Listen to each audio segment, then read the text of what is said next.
Muy buenas noches a todos aquellos que se hallen del otro lado de esta transmisión, viéndola en el momento que sea. Esta es la entrega número 37 de Comentarios de lo Real. Hoy es domingo 15 de noviembre del año 2020. Vamos a ir viendo los temas de lo que ha pasado esta semana. La departamental del Frente Amplio de Rocha ha hecho una declaración sobre que existe una espiral represiva que el gobierno está desarrollando. Pues bien, el ministro dice que no, que lo que ocurre es que la gente desafía a la policía. Y yo reconozco, porque creo que corresponde reconocerlo, que hay gente que desafía a la policía, sí. Sobre todo a nivel de muchachos jóvenes, algunos de los cuales están influenciados por una relación cultural fluida con la juventud argentina, donde la realidad policial es muy distinta de la nuestra. Están influidos por eso y hay situaciones de enfrentamiento en las que podrían ser distintas las cosas, pero la responsabilidad de no continuar una lógica de enfrentamiento no es del ciudadano joven o viejo que se plantea una situación de desafío. La responsabilidad es de la policía, porque la policía es un cuerpo civil que tiene como una función primordial la de mantener las situaciones de orden ciudadano. Entonces es muy importante que la policía esté bien capacitada para poder mantener la serenidad en esos casos y no decir, la culpa es de la gente. ¿Por qué? Y bueno, porque han habido varias situaciones negativas. Posiblemente la situación negativa que empezó de una forma más emblemática la semana fuera la de un señor que en una situación que algunos describen como psicológicamente inestable, no sé, salió con un machete a enfrentarse a la gente. Él venía arrastrando un perro por la calle con su moto y cuando la gente le increpó, él salió a atacar a la gente, los policías trataron de detenerlo, lo rodearon algunos policías y en cierto momento, ante un movimiento brusco de este hombre, uno de los policías abrió fuego. Lo del movimiento brusco lo digo yo en base a los videos que vi. A mí me da la sensación de que el hombre se mueve rápidamente en un momento y bueno, un policía, andás a saber qué sintió en ese momento, la adrenalina te están dando, hay un tipo con un machete que puede herirte a vos, a tus compañeros o a cualquier transeúnte del lugar. La policía actuó porque el hombre estaba intentando atacar gente que pasaba por ahí. Y bueno, le dispararon y después el tipo terminó muriendo. Y ahí voy de nuevo al mismo problema. ¿Era realmente esa, dispararle al pecho, la respuesta correcta? ¿Había que usar otras técnicas de disuasión? ¿Había que usar otras armas de baja letalidad? ¿Había que hacer cualquier otra cosa completamente distinta? Yo no soy experto en seguridad, yo no soy la persona para determinar qué es lo que habría que hacer, pero tengo la impresión de que estamos ante una situación en la cual las fuerzas policiales no están recibiendo ni los elementos técnicos, ni tampoco la formación necesaria para mantener la calma y resolver de la mejor manera esas situaciones. También en este tema tenemos que el sindicato policial está pidiendo que los protocolos de intervención de la policía sean más claros, porque aparentemente no lo son. Y está muy bien que se le pida al ministerio que los protocolos sean más claros. Es importante para los policías, que es su trabajo, y es importante para el resto del pueblo, porque así sabemos cuál es la situación con la que tenemos que estar.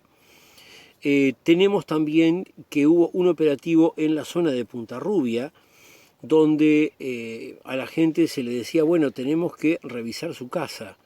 Y si la persona decía algo así como, bueno, ¿usted tiene una orden? No, no tengo una orden, fírmeme acá para permitirme entrar, y si no le firmo voy a pensar que usted tiene algo para esconder y voy a venir con la orden, pero ya voy a tener otra actitud. Entonces, hay como una coacción, eso puede estar protocolizado de esa manera. Me parece que no, que eso es algo totalmente negativo. Bueno, hablando de cosas negativas, el 70% de los sumarios que se realizan a funcionarios públicos se realizan a policías acusados de presuntos delitos. De esos, del conjunto de los sumarios realizados a esos policías, el 10% terminan con la destitución del policía. Es algo negativo, siempre es malo que haya que hacerle a alguien un sumario. Pero también hay algo bueno, y es que se les hace el sumario y cuando se encuentran culpables se les hace retirar. Salgamos del tema policial. El tema militar ahora. Manini ha propuesto que los militares construyan las carreteras, pero el Zunca ha dicho que eso estaría afectando el empleo, cosa que es muy razonable. Los militares, su función no es construir carreteras. En el tiempo de la dictadura había una noción como, los militares pueden arreglarlo todo, hagan carreteras, pinten las escuelas. ¿Eso era un buen camino? Yo creo que no, dejaba a otra gente sin trabajar. Hablando del tiempo de la dictadura, hay algunos militares que están planteando la necesidad de una autocrítica de los propios militares de lo ocurrido en los tiempos de la dictadura. Hay otros que no, que dicen que es una idea muy mala. Hay que seguir el tema y ver cómo se desarrolla hacia adelante. Vamos para otro tema. Tenemos que el PIT-CNT está analizando, o habría tomado ya, mejor dicho, la decisión de hacer un paro general parcial sobre el fin del mes de noviembre. Tiene que ver con la situación del frigorífico Canelones como elemento detonante. Ahí la empresa pide un 25% de pérdida salarial. Los trabajadores dicen que están dispuestos a aceptar un 15%, no hay acuerdo. El PIT-CNT busca un ámbito de negociación. Creo que es una causa muy correcta. De todas maneras, yo preferiría que hubiera 0 pérdida salarial, pero bueno, no me voy a meter en la interna de lo que tienen en esa empresa, dado que no la conozco. Por otro lado, hubo en la semana pasada, 10 y 11, paro de docentes de secundaria en contra de los recortes en la educación, recortes de fondos para la educación, recortes de horas, menor carga de trabajo para los docentes, etc. Todo esto incluyó la ocupación por estudiantes y docentes de 10 liceos en Montevideo y Canelones, y como resultado de todo ese proceso de lucha se acordó un diálogo. Y bueno, la lucha política, la lucha social, la lucha sindical produce efectos positivos, ese tipo de lucha, ¿no? La lucha que podemos realizar en el marco de las instituciones que tenemos y que son pacíficas, que no se entienda otra cosa. Pero el que no le gusta la lucha es al consejero Robert Silva, que corresponde a la coalición de gobierno, que dice que no van a admitir ocupaciones. A ver, cuando hay una ocupación, incluso con los gobiernos pasados, llegan las autoridades, dicen tienen que desocupar, y los que están ocupando, yo en algún momento estuve ocupando el Liceo 46 con otra cantidad de compañeros por una situación que se dio hace varios años allá, cuando te dicen hay que desocupar, pues se labra un acta y se desocupa. ¿Dónde está el misterio? Bueno, en fin, continuemos con otro tema. Carolina Cose, intendenta de Montevideo, comentó que el equilibrio entre los sectores del Frente Amplio como una norma para armar el gabinete municipal era un criterio, era una visión muy primitiva del manejo político. Ella aspira a un gabinete donde se pongan las mejores personas para cumplir las funciones y no una cuota política. Puede ser un criterio razonable. El primer gobierno de Vázquez aplicó un criterio de cuota política y funcionó muy bien. El gobierno de Mujica trató de matizar la cuota política poniendo en cada ministerio personas de sectores combinados.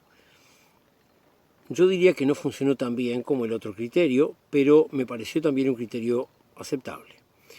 De todas maneras, también hablando de Carolina Cose, tenemos que la gente de la coalición de gobierno ha llegado a un cierto nivel de preacuerdo de aceptar la propuesta que hace ella sobre la unidad alimenticia, cosa que está favoreciendo que ese tema se vaya resolviendo. También dentro del tema del Frente Amplio tenemos que comienza a hablarse de la renovación del cargo de presidente del Frente Amplio, que incluye la discusión sobre cuáles la función del presidente del Frente Amplio. Yo creo que la función debería ser la de un administrador y una persona que articula negociaciones, no un conductor político.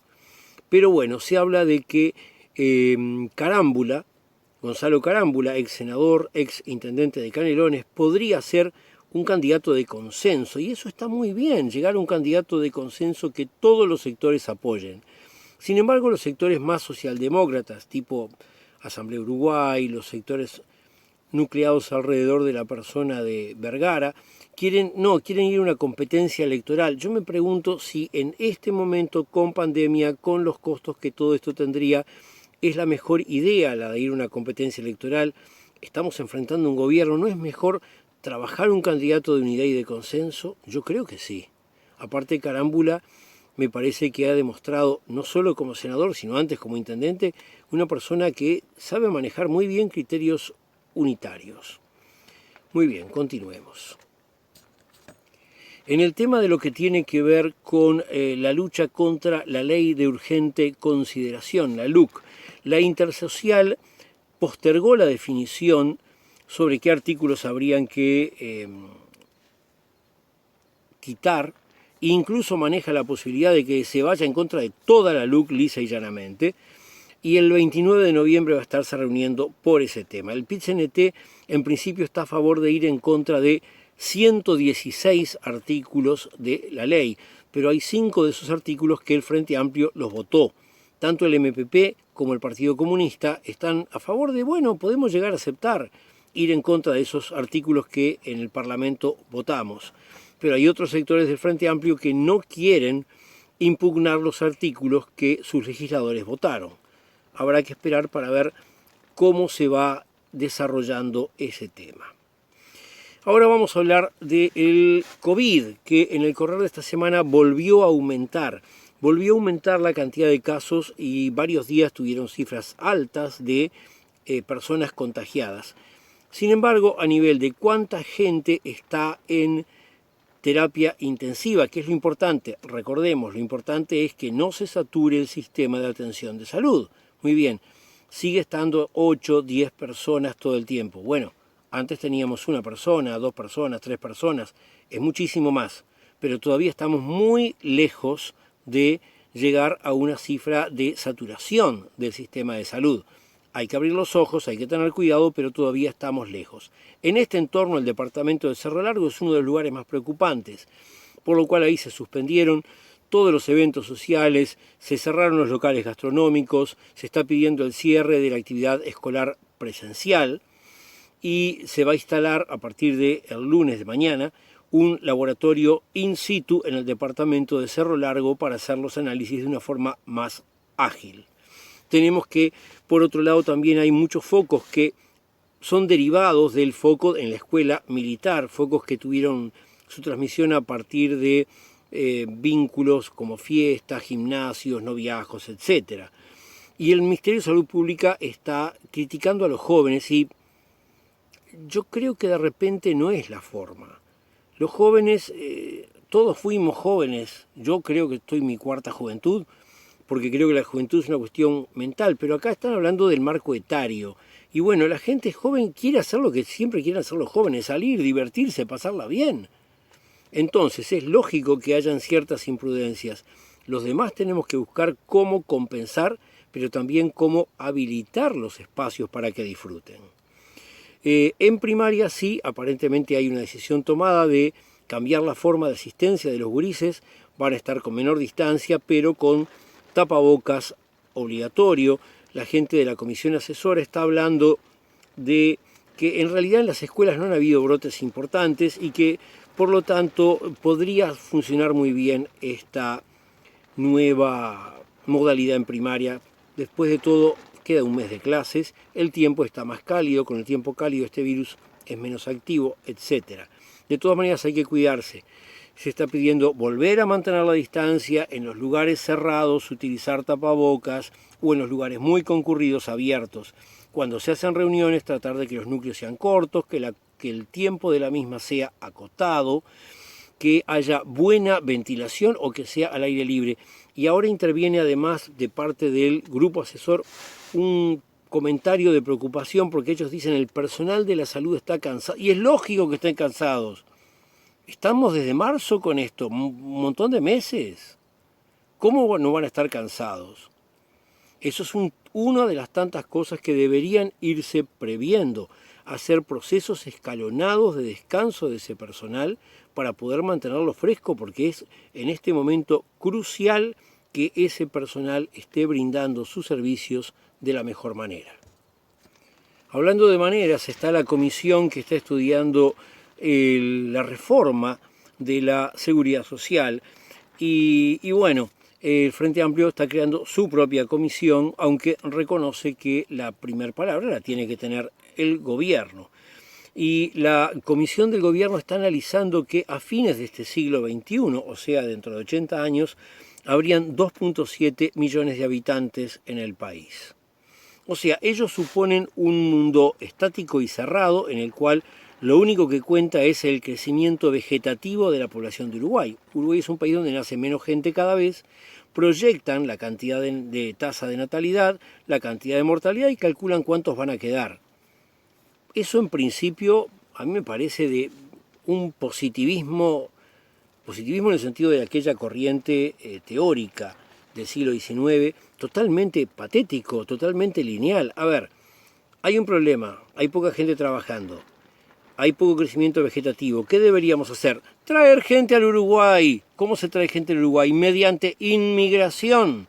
En los últimos años, con políticas adecuadas, llegaron un montón de inmigrantes de Venezuela, de Cuba, de República Dominicana. Sigamos invitando a venir trabajadores al Uruguay, no ricos y millonarios que después salen a esparcir su virus porque no quieren hacer la cuarentena. Sigamos trayendo trabajadores y eso va a aumentar nuestra población y va a ayudarnos a resolver los problemas de seguridad social.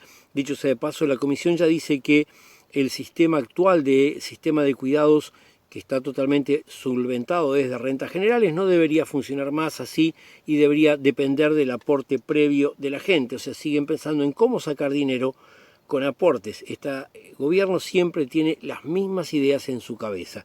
Hablando de ideas en la cabeza del gobierno, la URSEA, los que fijan los precios de los combustibles, están hablando de que los subsidios que tiene el supergas, lo que usamos para cocinar, para calentarnos una enorme cantidad de uruguayos, se le va a quitar el subsidio y eso tendría que hacerse el año próximo. La garrafa subiría prácticamente un 50%, un 50% el elemento básico de cocción de los sectores populares, el elemento básico de calefacción de una vasta población. De todas maneras, la gente de las estaciones de servicio están hablando de que tienen que eliminar, aparte de ese subsidio, el fideicomiso de la nafta, de un monto que se grava la venta de nafta y que tiene que ver con regular los precios de los boletos. Ellos no quieren nada de eso.